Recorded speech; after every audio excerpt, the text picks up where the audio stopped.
GBA ಚುನಾವಣೆ ಸದ್ಯಕ್ಕಂತೂ ಇಲ್ಲ. December ಅಲ್ಲಿಯೇ ಜಿಬಿಎ ಎಲೆಕ್ಷನ್ ನಡೀಲಿಕ್ಕಿದೆ. ಡಿಸೆಂಬರ್ 31ರೊಳಗೆ ಜಿಬಿಎ ಚುನಾವಣೆ ನಡೆಸಬೇಕು ಅಂತ ಕೋರ್ಟ್ ಸೂಚನೆಯನ್ನ ನೀಡಿದೆ. ರಾಜ್ಯ ಸರ್ಕಾರದ ಅರ್ಜಿಯನ್ನ ಈ ಮೂಲಕ ಪುರಸ್ಕರಿಸುವಂತಹ ಕೆಲಸ ಆಗಿದೆ. ಜಿಬಿಎ ಎಲೆಕ್ಷನ್ ಸಮಯ ವಿಸ್ತರಣೆಗೆ ಮನವಿಯನ್ನ ಮಾಡಿಕೊಂಡಿತ್ತು ರಾಜ್ಯ ಸರ್ಕಾರ.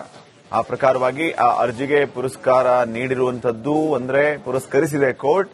ಚುನಾವಣೆ ಗಡುವು ವಿಸ್ತರಣೆ ಮಾಡಿ ಸುಪ್ರೀಂ ಕೋರ್ಟ್ ಡಿಸೆಂಬರ್ 31ರೊಳಗೆ ಚುನಾವಣೆ ಮಾಡಬೇಕು ಅಂತ ಸೂಚನೆ ನೀಡಿದೆ. ಇದರ ಜೊತೆಗೆ ಬಹಳ ಮುಖ್ಯವಾದಂತಹ ವಿಚಾರ ಏನಂತಂದ್ರೆ ಇದು ಅಂತಿಮ ಗಡುವು, ಮತ್ತೆ ಬಂದು ಇನ್ನಷ್ಟು ಸಮಯ ಬೇಕು ಅಂತ ಯಾವುದೇ ಕಾರಣಕ್ಕೂ ಕೇಳುವಂತಿಲ್ಲ ಅಂತ ಹೇಳಿ ಸುಪ್ರೀಂ ಕೋರ್ಟ್ ಹೇಳಿದೆ.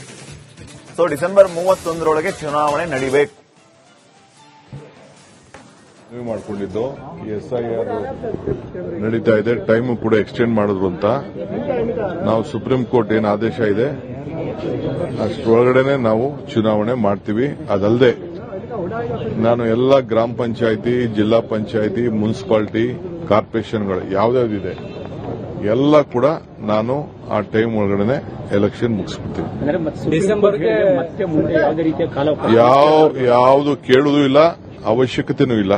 ಈಗ ವಿಧಿ ಇಲ್ಲದೆ SIRಗೋಸ್ಕರ ಕೇಳಿದ್ದು, ನಾವೆಲ್ಲ ಸಿದ್ದತೆ ಕೂಡ ಮಾಡ್ಕೊಂಡಿದ್ದು. ನನಗೆ ಲೋಕಲ್ ಬಾಡಿ ಎಲೆಕ್ಷನ್ಸ್ ಅಲ್ಲೂ ಕೂಡ ಅವ್ರಿಗೆ, ಯಾಕೆಂದ್ರೆ ನಾವು ಮುಂದಕ್ಕೆ MLC ಲೋಕಲ್ ಬಾಡಿ ಎಲೆಕ್ಷನ್ಸ್ ಬರ್ತಾ ಇದೆ, ಗ್ರಾಮ ಪಂಚಾಯತಿಗಿನ ಅಧಿಕಾರಿಗಳನ್ನ ಇಟ್ಕೊಂಡು ನಡೆಸೋದು ನಮಗೆ ಸೂಕ್ತ ಅಲ್ಲ.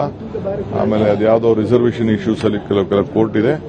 ಯಾವುದೇ ಆದರೂ ಅದಕ್ಕೆಲ್ಲ ಮುಕ್ತಿ ಮಾಡಿ